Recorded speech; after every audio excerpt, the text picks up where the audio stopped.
America బాధపడటమే కాకుండా చుట్టూ ఉన్నటువంటి దేశాలను కూడా బాధపెడుతున్నటువంటి ఈ యుద్ధ భేరి. ఈ యుద్ధంలో ఎవడు ఓడిపోతాడో ఎవడు గెలుస్తాడో మనకు తెలియదు, కానీ ప్రజలు మాత్రం బాధలు పడుతున్నారు. అయితే ప్రభుత్వాలు ఏమీ చేయలేవు.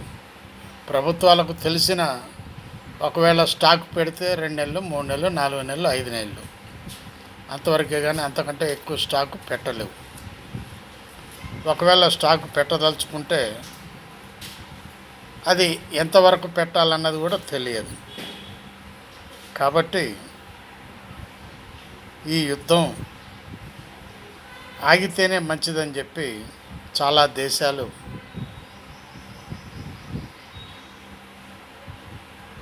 అఘోరిస్తున్నాయి.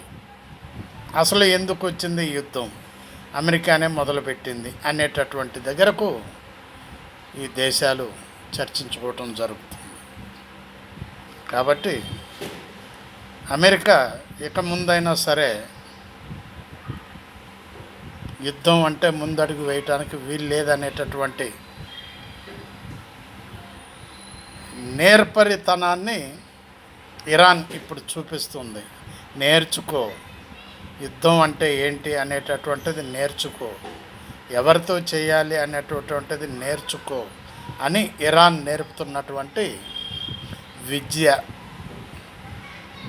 మరి అమెరికా దీన్ని ఏ విధంగా ఆలోచిస్తుందో wait and see please. Balasani Veeraprasad, Hyderabad.